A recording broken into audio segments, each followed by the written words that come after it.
Welcome back नाज़रीन। पाकिस्तान ने भारतीय हुकूमत की जानिब से भारतीय फ़ज़ाइया के पायलट अभिनंदन को तीसरे बड़े फौजी एजाज़ देने पर यह कहा है कि भारतीय जालसाजी और फर्जी किस्से कहानियों की एक बेहतरीन मिसाल है। हिंदुस्तान का पायलट हमने पकड़ा हुआ है। हम एज ए पीस जेस्टर हम उसको कल रिहा करने लगे हैं हिंदुस्तान को वापस।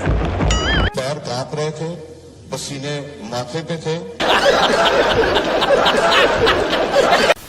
भारत उसको अवार्ड दे रहा है, मतलब अल्लाह झूठ बोल रहा है, कह रहे हैं जी F-16 गिराने पर आपको अवार्ड दिया जाता है। बाकी अभिनंदन सोच रहा होगा कि मैंने क्या किया। अलावा मैं इंडियन मीडिया पे देख रहा था कि उन्होंने कहा कि पाकिस्तान का एक F-16 उन्होंने भी गिराया है। पहली बात तो ये कि पाकिस्तान ने इस तमाम जो एक्शन था उसमें F-16 इस्तेमाल नहीं किया और ऐसी कोई खबर नहीं है कि पाकिस्तान का कोई जहाज गिरा हो। India presented proof.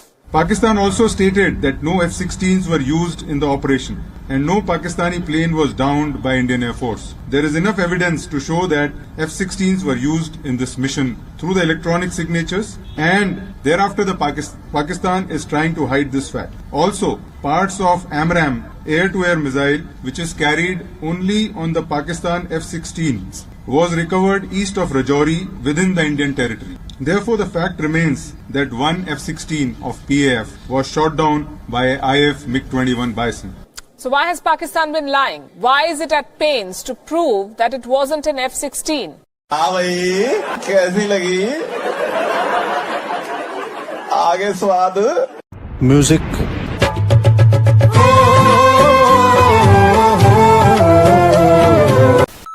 कि जी हुकूमत ने जो डील IMF के साथ की है वो 22 करोड़ पाकिस्तानियों का मुआशी कत्ल है। डीजल और पेट्रोल की कीमतों में जो इजाफा हुआ है उसने कौम की जड़ें तक हिला कर रख दी हैं और मईशत की जड़ें भी हिला दी गई हैं। आपने सबसे पहले घबराना नहीं है।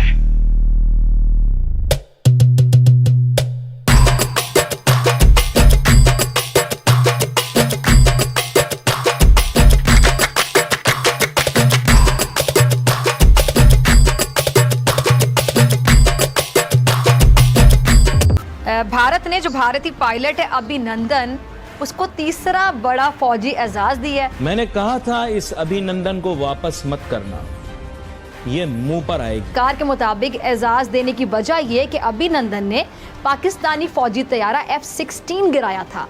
नाजरीन, पाकिस्तान ने भारतीय हुकूमत की जानिब से भारतीय फ़ज़ाइया के पायलट अभिनंदन को तीसरे बड़े फौजी एजाज़ देने पर यह कहा है कि भारतीय जालसाजी और फर्जी किस्से कहानियों की एक बेहतरीन मिसाल है, जिसका मकसद अपने अवाम को खुश करना है। बस खुश कर लें और झूठ बोल लें जितना मर्जी। अच्छा जी, दफ्तर खारजा के तर्जुमान आसिम इफ्तिखार साहब ने एक मरतबा फिर जो भारतीय दावा है उसको मुस्तरद किया है कि जी अभिनंदन ने फरवरी 2019 में आज़ाद जम्मू कश्मीर में गिरफ्तारी से पहले एक पाकिस्तानी जंगी तैयारा F-16 मार गिराया था। दफ्तर खारजा के तर्जुमान ने कहा है कि जी अमरीकी हुकाम समेत आलमी माहिरीन पहले ही वाजे कर चुके हैं, क्लियर कर चुके हैं कि पाकिस्तान F-16 तैयारों की तादाद मुकम्मल है और कोई तैयारा तबाह नहीं किया गया है। अब दूसरी जानिब फवाद चौधरी साहब ने अभिनंदन को दिए जाने वाले एजाज को भारत के ऐवान सदर में कॉमेडी फिल्म के सीन की शूटिंग करार दे दी है।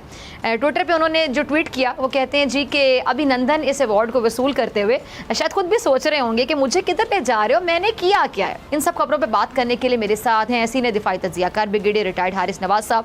बहुत शुक्रिया ब्रिगेडियर साहब ज्वाइन करने के लिए। ब्रिगेडियर साहब, F-16 तैयारों की तादाद भी मुकम्मल है और ये अभिनंदन जिस तरह गिरा था तैयारे समेत, फिर पाकिस्तान से चाय पीकर गया था, जज्बा खैर सगाली के तहत हमने बड़े दिल का मुजाहरा करते हुए, ज़र्फ का मुजाहरा करते हुए उसको छोड़ा था।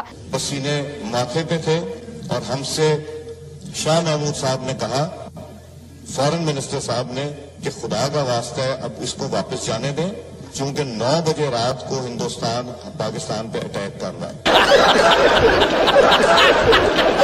है। इन तमाम चीज़ों पर भारत उसको अवार्ड दे रहा है, मतलब अल्लाह झूठ बोल रहा है, कह रहे हैं जी F-16 गिराने पर आपको अवार्ड दिया जाता है। बाकी अभिनंदन सोच रहा होगा कि मैंने क्या किया था।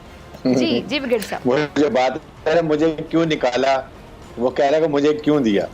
बात ये है कि शर्म बिल्कुल की इंतहा है कि आप पाकिस्तान के एरिया में आए, उसके बाद पाकिस्तान की एयरफोर्स ने आपका जहाज गिराया और जब जहाज गिरा तो उसमें चारों मिसाइल इंटैक्ट थे, चारों मिसाइल दिखाए गए, बिल्कुल कि एक भी फायर नहीं हुआ। अब उसके बाद इसको पकड़ा, इसको थोड़ी मार भी लगी, फिर इसको चाय भी पिलाई, फिर इसके कपड़े भी चाहिए, यूनिफॉर्म रख दिया और इसको वापस कर दिया। बात ये है कि फिर उसके बाद ये दुनिया ने देखा, इन्होंने किसी को दिखाया कि F-16 के कोई पार्ट्स, जैसे पाकिस्तान ने MiG-21 की एक एक चीज़ दिखाई कि जी ये देखें ये जहाज़ है, ये मिसाइल हैं, ये सामान है, ये इसका निशान है इंडिया का, इन्होंने कोई दिखाया।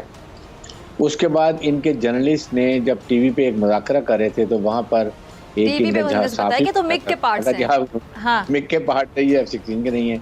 अमेरिकन ने कंफर्म किया कि जी हमारे लॉकहीड मार्टिन कि हमें सारा हमारा यहाँ पर जो है जहाज़ वो कंप्लीट है देना, क्योंकि जब भी कोई जहाज़ गिरे उनको बताना होता है, वो आके इंस्पेक्शन करते हैं जी क्या वजह हुई, क्या प्रॉब्लम हुई।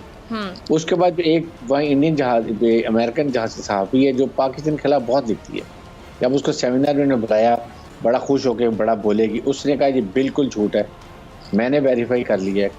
ये इतनी अनट्रेंड, अनप्रोफेशनल और इतनी झूठी फौज, एयरफोर्स और इनके लीडर्स हैं कि वो उसको जाके दे रहे हैं वीर चक्कर। इमेजिन करें इनके जिसने फायर भी नहीं किया और फिर दुनिया ने इसको साबित कर लिया।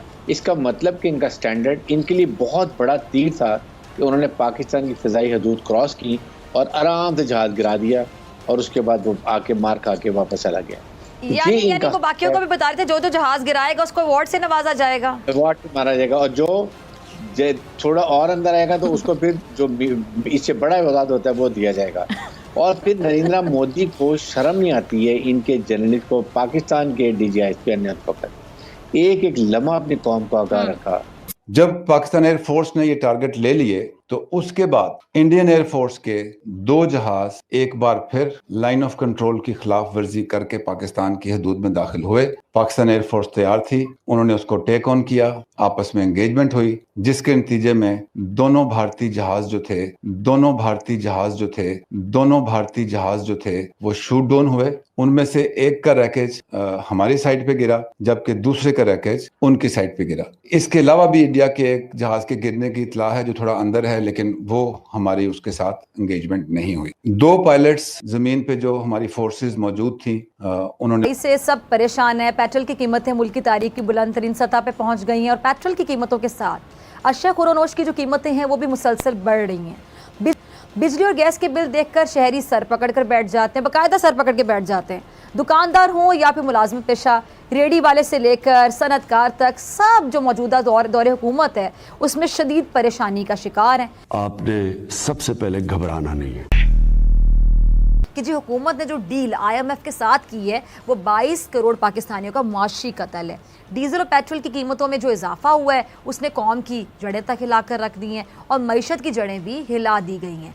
और जब पेट्रोल और डीजल की कीमतों में मजीद 20 रुपये इजाफा होगा तो इसका असर गैस और बिजली पर भी पड़ेगा और पेट्रोलियम मसनूआत की जो मजीद कीमतें हैं वो बढ़ने की सूरत में गरीब और आम आदमी की ज़िंदगी पर तबाह पड़ेगा और महंगाई की ऐसी सुनामी आ जाएगी कि लोग पिछली महंगाई को भी भूल जाएंगे।